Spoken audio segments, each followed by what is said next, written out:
Hello, welcome to my Instagram page. Here I am another day with apologize, my voice is going in and out today.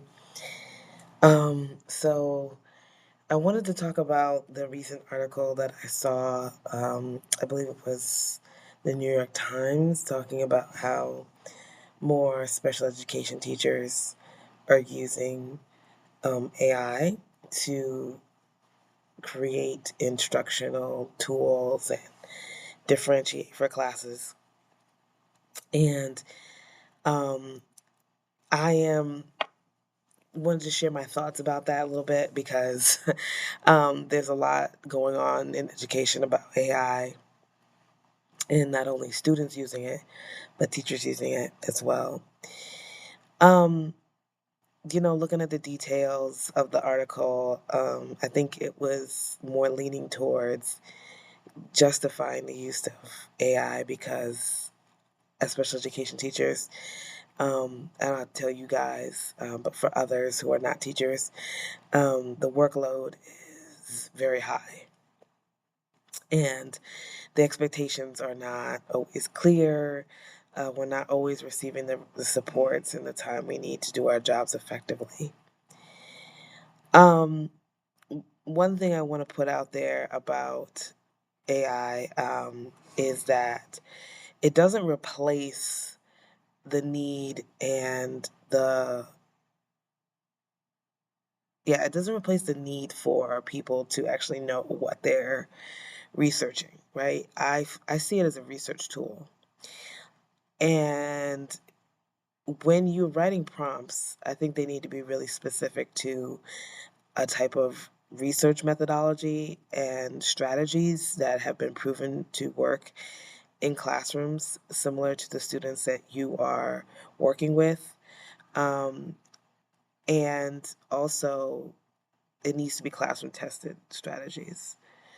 Um, Using prompts that are just, generalized usually won't work for students, and probably won't work for your teaching style, because that's also another thing where it's like instruction when it's on paper.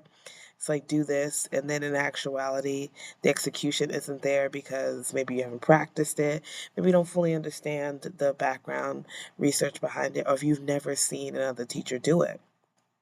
Um, but I do agree that teachers should use it as a research tool to find differentiated strategies and to support with, um, time management and in terms of like being able to meet the needs of students in classes.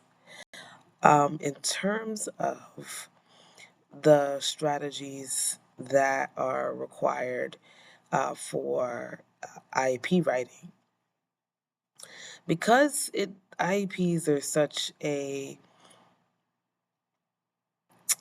individualized document, I would say that the skills required to write like IEP goals or write baseline data reports should be individualized. Now, if you're coming into it where you're not sure how, maybe to connect the data between a goal and the baseline data that was collected, I would say that there needs to be more understanding of the tool itself. If you are going in trying to research, okay, what does this Woodcock Johnson test mean? Or if you're unfamiliar with a test, go back to the manual and take a look at what um, the actual testing measures actually mean.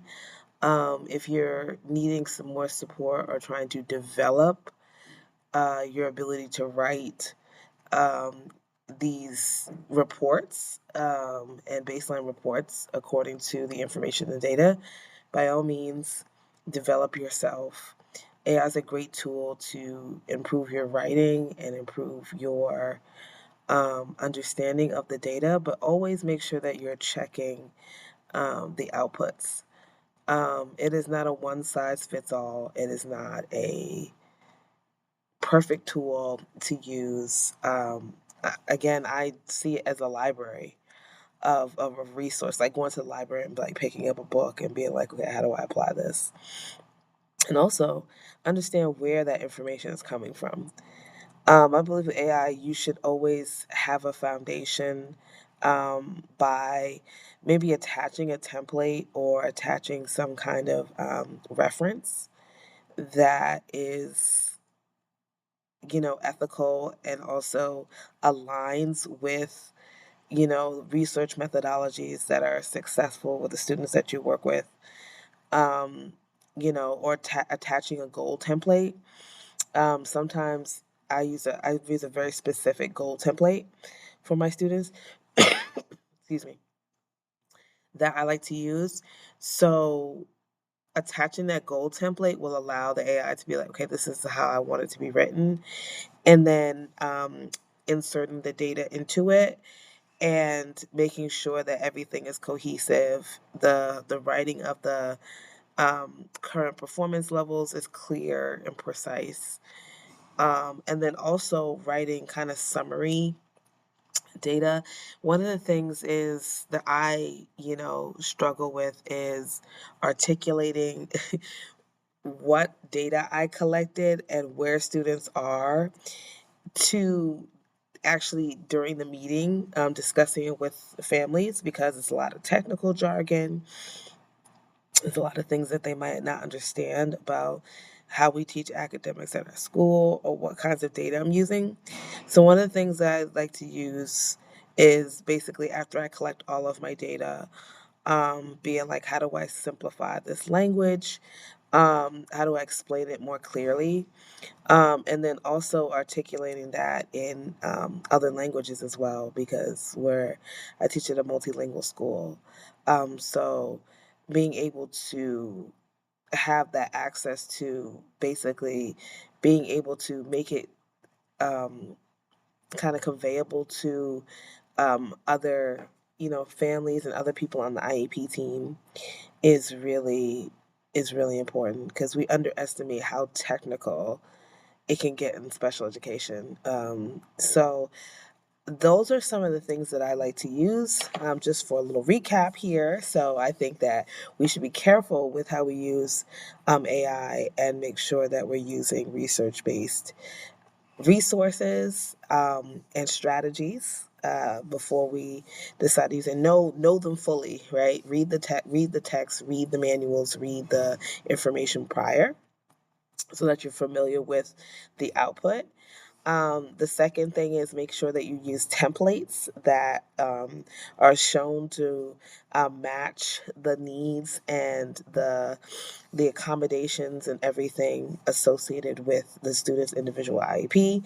Again, want to caveat that do not upload any personal information like names or any kind of identifiers, birth dates, things like that into AI. That is a violation, and you need to make sure that you're protecting the students' information and data.